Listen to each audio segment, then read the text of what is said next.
માંગ છે। બનાસકાંઠામાં હવે મનરેગા યોજના અંતર્ગત મોટા પાયે કૌભાંડ આચરવામાં આવ્યું હોવાનો આક્ષેપ કરવામાં આવી રહ્યો છે। બનાસકાંઠા જિલ્લાના દાંતા તાલુકામાં મનરેગા યોજના અંતર્ગત મોટા પાયે કૌભાંડ આચરવામાં આવ્યું હોવાનો ગંભીર આક્ષેપ માલધારી સમાજના આગેવાનો દ્વારા કરવામાં આવ્યો છે। આ કૌભાંડમાં કથિત રીતે શ્રમિકોના નામે ડમી ખાતા ખોલીને સરકારી નાણાંની ઉચાપત કરવામાં આવી હોવાની રજૂઆત કરવામાં આવી છે। દાંતા તાલુકામાં 300થી વધુ શ્રમિકોને જોબ કાર્ડ ઇસ્યુ કરવામાં આવ્યા હતા, પરંતુ શ્રમિકોને તેમના કુલ મહેનતાણામાંથી માત્ર એક સપ્તાહનું મહેનતાણું ચૂકવવામાં આવ્યું હોવાનો ગંભીર આક્ષેપ છે। બાકીની રકમ વચોટિયાના ડમી ખાતામાં જમા કરાવવામાં આવી હોવાનું માનવામાં આવે છે। અમારી જે મજૂરી કરતા હોઈએ, અમારી માતા બહેનો નાના બાળકો ઘેર મૂકીને મજૂરી કરતી હોય, એ પૈસા એમના ખાતામાં ટ્રાન્સફર થતા નથી। એની જગ્યાએ બીજા કોઈ અધિકારીઓના ખાતામાં ટ્રાન્સફર થતા હોય, જેની અમારી આ લડત છે। અમારી ચોક્કસપણે આ સરકારશ્રીને રજૂઆત છે કે અમારી મજૂરીના પૈસા અમારા જ ખાતામાં આવવા જોઈએ। ગરીબ શ્રમિકોના હકના નાણાં સેરવી લેવામાં આવતા માલધારી સમાજમાં ભારે રોષ જોવા મળી રહ્યો છે, જેને લઈ તેઓ આજે રજૂઆત કરવા પણ પહોંચ્યા હતા। મોરબીમાં ખરાબ રોડ રસ્તાને કારણે પ્રજા ત્રાહિત થઈ ચૂકી છે અને વિરોધનો રસ્તો અપનાવી રહી છે। સાંસદ અને ધારાસભ્યો સામે સૂત્રોચ્ચાર પણ કરવામાં આવ્યો। મોરબીના હળવદમાં સતત ખરાબ રોડ રસ્તાની કામગીરીને લઈ અને સ્થાનિકો ત્રાહિમામ પોકારી ગયા છે। મેરુપર ગામના લોકોએ સાંસદ ચંદુ સિહોરા અને એમએલએ પ્રકાશ વરમોરાનો સખત વિરોધ કર્યો છે। લોકો આક્ષેપ કરતા જોવા મળ્યા છે કે 3 કિલોમીટરનો રસ્તો 30 વર્ષથી સાંસદ કે ધારાસભ્ય નથી બનાવી શક્યા, માત્ર મોટી મોટી વાતો કરે છે, બાકી જમીની હકીકત કંઈક અલગ છે। ઉબડખાબડ રસ્તાથી સ્થાનિકો છેલ્લા ઘણા સમયથી પરેશાન હોવા છતાં તંત્ર આ બાબતે તસ્તી જ નથી લેતું। આ મુદ્દા પર વારંવાર રજૂઆત કરવામાં આવી, તે જ છતાં એસી કેબિનમાં બેસેલા અધિકારીઓ અને સફેદ વસ્ત્રોવાળા નેતાજી આંખ આડા કાન કરી રહ્યા છે। આક્રોશ ઠાલવતા ગ્રામજનોએ એવું કહ્યું છે કે જો સત્વરે આ સમસ્યાનું નિરાકરણ નહીં આવે તો ઉગ્ર વિરોધ પણ કરવામાં આવશે। વડોદરામાં ઢોર પાર્ટી કર્મીઓ સામે આક્ષેપ કરાયા છે। કર્મચારીઓએ નાણાંની માંગ કર્યાનો આક્ષેપ ગૌપાલકો કરી રહ્યા છે। વડોદરાના નંદલાઈ સુભાનપુરા પાસે બનાવ બન્યો કે જ્યાં પાલિકાની ઢોર પાર્ટી કર્મીઓની દાદાગીરી સામે છે। ઢોર પાર્ટીના કર્મચારીઓ અને ગૌપાલકો વચ્ચે તૂતુમમે થઈ હતી, કારણ કે વાડામાંથી ગાયો પકડી જવાની કર્મચારીઓએ ધમકી આપી હતી અને ત્યારબાદ પૈસા લઈ આવજો અને ગાયો છોડાવી જજો તેવું કહ્યા હોવાના આક્ષેપો ગૌપાલકો દ્વારા કરવામાં આવે છે। પરંતુ આ આક્ષેપ થયા બાદ જ્યારે ઢોર પાર્ટીના કર્મચારીને પૂછવામાં આવ્યું ત્યારે તેઓ ડોકટાઈથી જવાબ આપી રહ્યા છે અને આક્ષેપો બાદ ઢોર પાર્ટીના કામગીરી દેખાવા માટે એક ગાયને પકડી પણ લઈ હતી। અધિકારી અને ઢોર પાલક વચ્ચેનો ઓડિયો પણ વાયરલ થયો છે, જેમાં ઢોર પાલકોએ પોતાની સમસ્યા કહી તો અધિકારી ગુસ્સે થઈને ઢોર પાલકને જ અપશબ્દો કહેવા લાગ્યા હતા, જે અમે આપની સમજાવી શકીએ તેમ પણ નથી। નાણાં આપો અને ગાય છોડાવી લોના ગૌપાલકોના આક્ષેપોથી સવાલ ઉભો થયો છે કે મનપાની ઢોર પકડ પાર્ટી છે કે પછી હપ્તા માંગવાની પાર્ટી। ભાવનગરમાં એસીબીએ છટકું ગોઠવીને સિહોરમાં લાંચ લેતા 2 લાંચિયા બાબુઓને દબોચી લીધા છે અને કાયદેસરની કાર્યવાહી હાથ ધરી છે। ભાવનગરના સિહોરમાં છટકું ગોઠવી લાંચ સ્વરૂપે રૂપિયા પડાવનારા 2 ભ્રષ્ટ બાબુઓને ઝડપી પાડ્યા છે।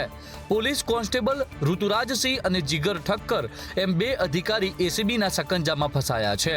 બેની ધરપકડ બાદ તાલુકા પંચાયતના વિસ્તરણ અધિકારી દશરથસિંહ ચૌહાણ અને વિરેન્દ્રસિંહ ગોહિલ વોન્ટેડ જાહેર કરાયા છે। ફરિયાદીને ક્લસ્ટર કોઓર્ડિનેટરની નોકરી પરત લેવા તથા બાકી પગાર આપવા લાંચ માંગી હતી।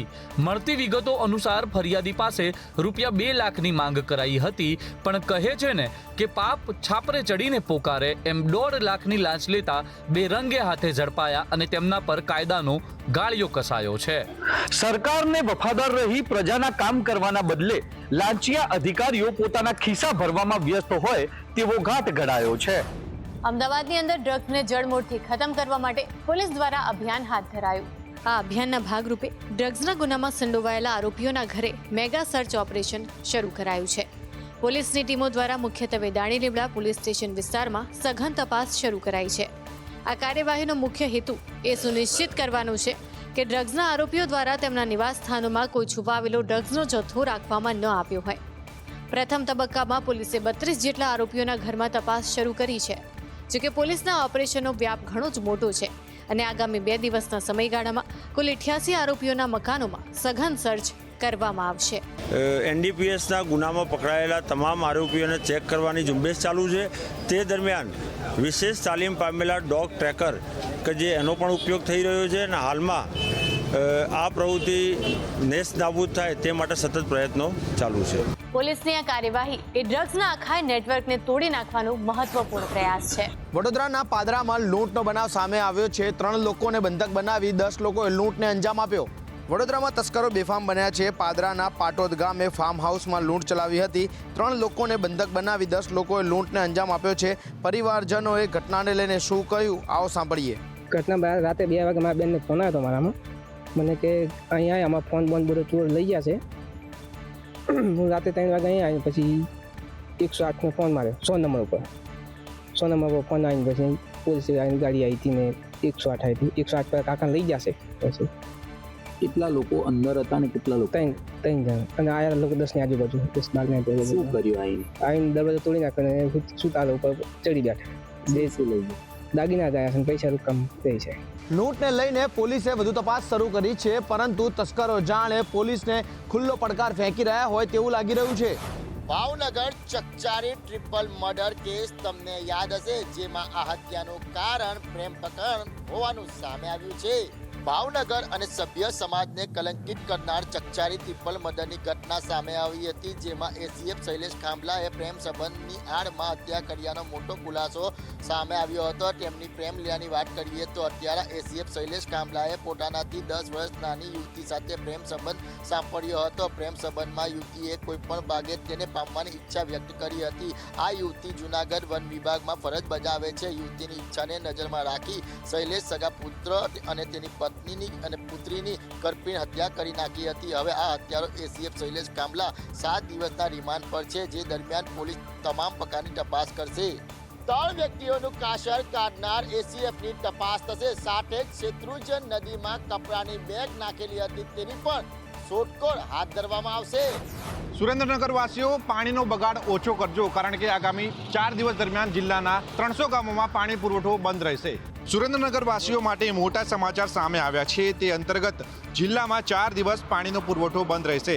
મળતી વિગતો અનુસાર 2 ડિસેમ્બરથી 5 ડિસેમ્બર સુધી પાણી નહીં મળે, કારણ કે ધોળીધજા ડેમ પર રિપેરિંગની કામગીરી કરવામાં આવી રહી છે, જેના પગલે પાણી પુરવઠા વિભાગ દ્વારા ત્વરિત નિર્ણય કરાયો છે, જેમાં જિલ્લાના 300થી વધુ ગામને પાણી વિતરણ કરવામાં નહીં આવે. ખાસ કરીને વઢવાણ, મૂળી, સાયલા અને ચોટીલામાં અનેક વિસ્તારો અને ગામડાઓમાં પાણી નહીં પહોંચાડી શકાય, જેથી શહેરવાસીઓને પાણીનો વ્યય ન કરવાની સૂચના અપાઈ છે. પ્રજાની સુખાકારી માટે ધોળીધજા ડેમ રિપેર કરવાનો નિર્ણય લેવામાં આવ્યો છે, જેને પ્રજાએ આવકાર્યો છે. વડોદરાવાસીઓ ડ્રાઇવિંગ બાબતે ખૂબ જ બેદરકાર સાબિત થયા છે, કારણ કે વડોદરા આરટીઓએ 4.65 કરોડનો દંડ વસૂલ્યો છે. વડોદરા શહેરની આરટીઓ કચેરી દ્વારા ગત એપ્રિલથી અત્યાર સુધી હાઈવે પર ગેરકાયદે ફરતા ભારદારી વાહનો સામે 10,477 કેસ કરી કુલ રૂપિયા 4.65 કરોડનો દંડ વસૂલ્યો હતો. વડોદરાની પ્રાદેશિક વાહન વ્યવહાર કચેરી દ્વારા overspeed, road safety, fitness permit અને ઓવરલોડ સહિત નિયમનો ભંગ કરતા વાહન ચાલકો સામે કડક કાર્યવાહી કરવામાં આવી હતી. ગત એપ્રિલથી 17 નવેમ્બર દરમિયાન આરટીઓ કચેરી દ્વારા 10,447 કેસ કરી વાહન ચાલકો પાસેથી કુલ રૂપિયા 4.95 કરોડનો દંડ વસૂલવામાં આવ્યો છે. આ ઉપરાંત આરટીઓએ 232 વાહનો પણ ડિટેન કર્યા હતા. લોકોમાં ટ્રાફિકના નિયમો અંગે જાગૃતિ આવે તે માટેના પણ પ્રયાસો હાથ ધરવામાં આવ્યા. આવનારા સમયમાં પણ જો વડોદરાવાસીઓ ડ્રાઇવિંગ બાબતે અને ટ્રાફિક નિયમો બાબતે ઉદાસીનતા દાખવશે તો તેમણે પણ દંડ ભરવા તૈયાર રહેવું